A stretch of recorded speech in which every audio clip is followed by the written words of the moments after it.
ఐగుప్తులో నుంచి రప్పిస్తా అని చెప్పి వాగ్దానం చేసిన దేవుడు ఐగుప్తులో నుంచి రప్పించినప్పుడు వారందరూ కూడా సంతోషముతో అక్కడ నుంచి బయలు వెళ్ళారంట.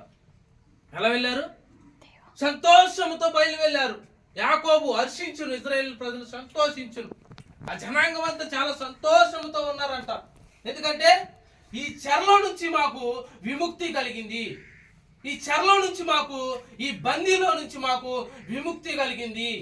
ఇప్పుడు మేము ఏంటంట సంతోషిస్తున్నామని చెప్పి సంతోషించారు. ఈరోజు నీకు కూడా చెర లాంటి బంధకాలు, అప్పుల బాధ కదా, లేకపోతే కుటుంబంలో నుంచి వచ్చే శోధన, బంధువుల నుంచి వచ్చే శోధన, అయితే వీటన్నిటినీ కూడా, ఈ చెరలన్నిట్లో నుంచి కూడా నిన్ను కూడా దేవుడు విడిపించగలడు. ఎప్పుడు?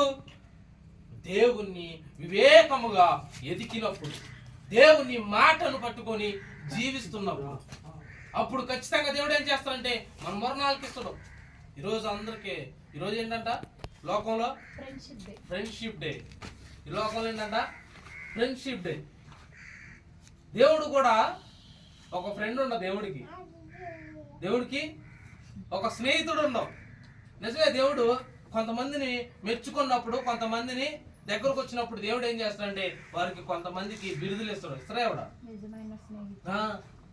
ఒక అతనికి ఈయన నా నిజమైన స్నేహితుడని, ఒక అతనికి ప్రియ కుమారుడని, ఒక అతనికి నా హృదయానుసారుడని, ఇలా ఇతను నా ఇంట్లో అన్నిట్లో కూడా నమ్మకమైన వాడని, అలా కొంతమందికి బిరుదులు ఇచ్చిండు.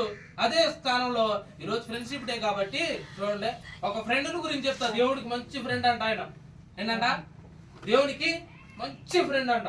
మరి మంచి ఫ్రెండ్ అయితే ఏం చేస్తాడో మన మంచిని కోరతారా?